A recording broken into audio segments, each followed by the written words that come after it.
सबसे पहले शुक्रगुजार हूं पाक परवरदिगार का कि आज बेंगलुरु शहर के अंदर एक नई शुरुआत मैं समझता हूं हिंदुस्तान की तारीख में पहली बार वक्फ बोर्ड के साथ एक जॉइंट डेवलपमेंट एग्रीमेंट करके एक ऐसी बिल्डिंग और ऐसी एक इमारत जिसमें खासकर कर्नाटक और सारे हिंदुस्तान के तुलबा जो IAS और IPS में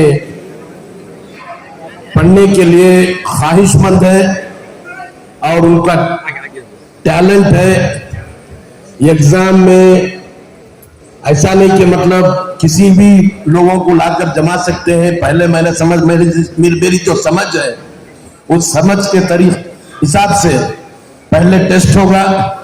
टेस्ट में जो नुमाया कार्रवाई कामयाबी होगी, बहुत ज्यादा जो मार्क्स लेंगे उन लोगों को यहाँ पर एडमिशन दिया जाएगा। और सिर्फ एडमिशन ही नहीं, उनकी एकेडमिक स्टडीज, उनका रहना सोना, खाना पीना, हर तरीके की जिम्मेदारी अल्लाह का फजल है कि शरीफ फाउंडेशन से की जाएगी। ये बहुत बड़ा कारनामा है। सब मिलके तालियों की गूंज के साथ इसका इस्तकबाल करें। ये जनाब जियाउल्लाह शरीफ साहब और उनकी फैमिली, ये कोई आपने देखा होगा चंद दिन पहले एक और स्टेटमेंट पेपर में आया था दानिश फाउंडेशन के जरिए से। दानिश फाउंडेशन के जरिए से कर्नाटक के बहुत सारे तालिब इल्मों को स्कॉलरशिप दी जाती है और वो भी लाखों रुपए की स्कॉलरशिप दी जाती है। और अगर मेरी सही अगर समझा हूं तो वो अखबार में मैं देखा कि अगले साल वो जो रकम है 1 करोड़ रुपए तक करने का एक वादा या मंसूबा बना हुआ है।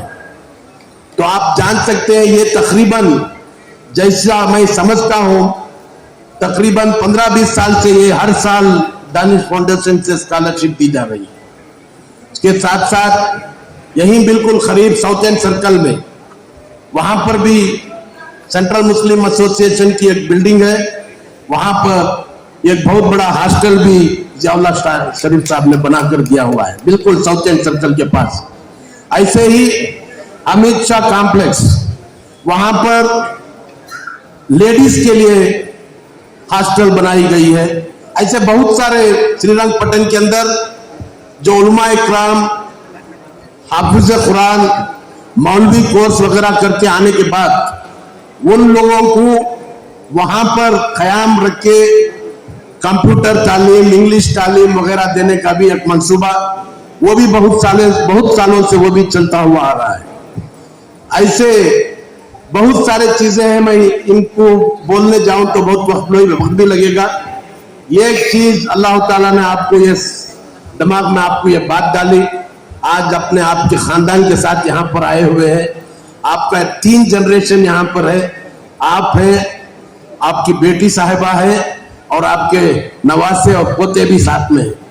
तो ये सिलसिला आगे चलकर भी इन लोगों को भी अल्लाह ताला कबूल करे और कौम की खिदमत करने के लिए कबूल करे।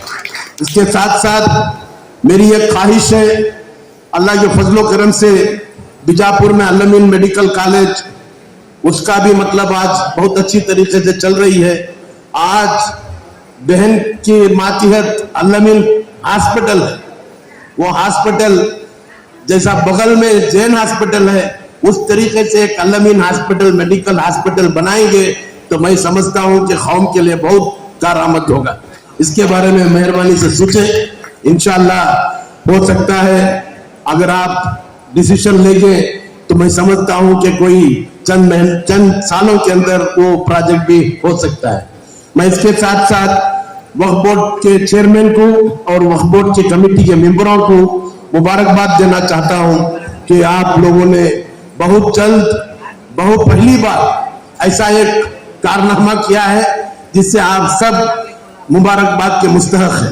इसके साथ साथ यहाँ पर हमारे एमएलए साहब भी बैठे हैं और खासकर इस गौडाचार साहब जो इस क्षेत्र के एमएलए हैं वो भी हमारे साथ काफी उनका मिलना जुलना है और हमारे लोगों के जो भी हमारे मसाइल है उसमें बहुत दिलचस्पी लेते हैं। मैं ज्यादा वक्त नहीं लेना चाहता और बहुत प्रोग्राम्स भी हैं और इसके बाद फाउंडेशन स्टोन का भी रखने का प्रोग्राम है। बस इन चंद अल्फाज के साथ मैं अपनी जगह लेता हूँ। अल्लाह हाफिज।